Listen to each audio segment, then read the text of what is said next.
Alright everybody, in the archives once again we go. I have 3 packs laid out here, just so you have an idea of what's coming up. The videos that are going to be coming up next are going to be the entire Return to Ravnica block, so kind of glad to be able to do just a whole series like this, and hopefully, definitely with the more recent blocks I'll be able to do this, and hopefully I can start, not really start, but get some luck in being able to do an entire block of some of the older sets, which would be really cool. So, alright.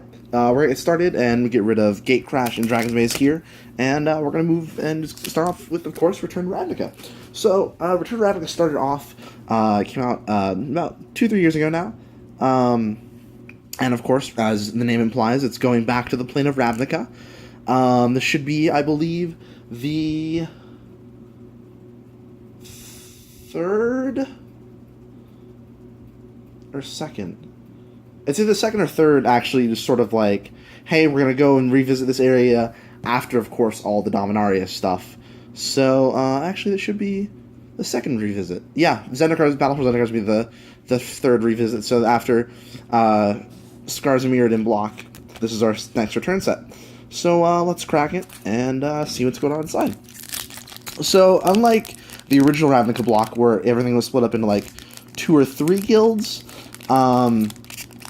the first 2 sets are 5 and 5 guilds, with all of them being represented, of course, in Dragon's Maze. So, and each guild has its own mechanic. Return Ravnica features Selesnya, Azorius, Izzet, Golgari, and Rakdos. Each of them, of course, with their own mechanic, and hopefully we'll be able to represent all those mechanics. And we get started here with our token card here, which is the cool star sort of ooze here. With very cool art. It's actually one of my favorite tokens, sort of, from this set, but I actually never found a real use for it in the set. So, yeah, just really cool art. Plenty of use for it now with Commander. So, let's get started with the back. Our first card here is a sorcery, Traitor's Instinct, for 3 and a red. Sorcery, gain control of target creature until end of turn. Untap that creature until end of turn. It gets +2/+0 and gains haste. So, 4 mana. Pump and a active treason effect. So really cool there. Really fun. I've drafted this plenty of times when the set was out. Inspiration for 3 in the blue. It's instant. Target player draws 2 cards. One of my favorite flavor texts in the set here. Day 31. I finally succeeded in my time reversal experiment. Day 30. I might have a problem here. I love all the Izzet sort of stuff from this set, just flavor wise. Even the original Ravnica stuff. We have our Druid's Deliverance here.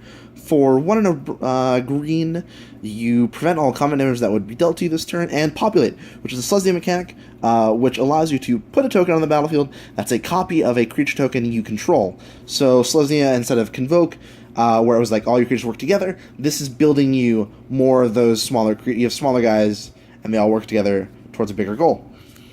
You have Ethereal Armor here, sort of powerhouse card. I'm not fully up to date with Modern. I'm a big fan of Modern, but I'm not entirely sure if this sees play in Boggles or not. I would assume probably, but you know, back in the day, Bant's Pants, Bant Fun Police, all that sort of stuff. It's a 1 white, it's a white only, or 1 white, jeez. It's a 1 white aura here. That enchanted creature gets +1/+1 for each enchantment you control and has first strike. So sort of Bant Aura's deck. Thing was powerhouse and a killer. We have our Golgari Longlegs. As I expressed earlier, it has hybrid mana for 3 in either the Golgari colors ×2. So either 3 black, 3 red or green, 3 black and green. You get a 5/4 guy who's just a big dude. Unfortunately, one of the small reasons does not have reach. Nice legs, though. We have Essence Backlash. It's for 2 blue-red. It's an instant counter-target creature spell. Essence Backlash deals damage equal to that spell's power to its controller. So, pretty cool effect here. You got a counter spell, deals some burn damage. Awesome. Centaur Healer, another very well-seen standard card back during its time. 1 green-white.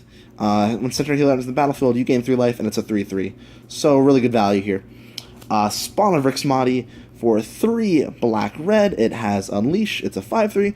And Unleash was, of course, the Rakdos mechanic that when it enters the battlefield, you may have it enter with a 1/1 counter. However, it can't block as long as it has a 1/1 counter on it. So interesting fact. It doesn't matter if the 1/1 counter comes from being unleashed or not. If it gets a 1/1 counter in any sort of way, it can't block. So fun sort of counterplay to these effects. Sunspire Griffin for 1 white is a 2/3 with flying. Simple card here, all upside. Selesnya Guildgate, of course, is part of the Guildgate cycle, which would eventually in Dragon's Maze replace one of every land and give way to the seemingly powerful Maze's End, which I will probably explain more in Dragon's Maze itself. So enters the battlefield tapped, and then it adds green or white to your mana pool. Again, because of how color intensive the set was, they felt like putting it at common. Oh, one of my actual favorite cards in this set is the Hellhole Flailer here for 1 black-red with Unleash. It's a 3/2 that if you pay 2 black-red, you sacrifice it and it deals damage to its power to target player. Really fun effect here, sort of when I got really into playing actually around this time this block was out. I've played very casually before then, and Return of Ravnica sort of really pushed me into actually playing. This is one of my favorite cards when I started really playing. Goblin Ooze.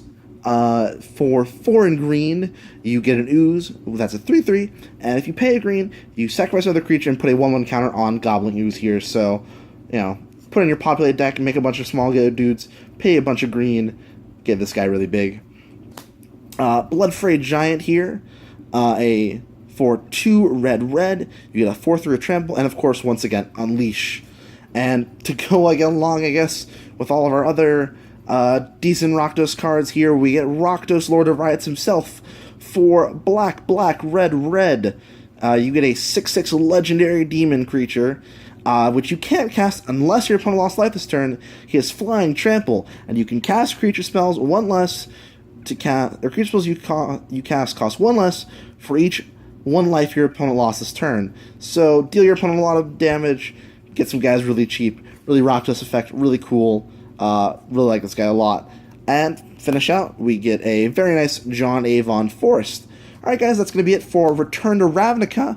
Let's move on to Gatecrash.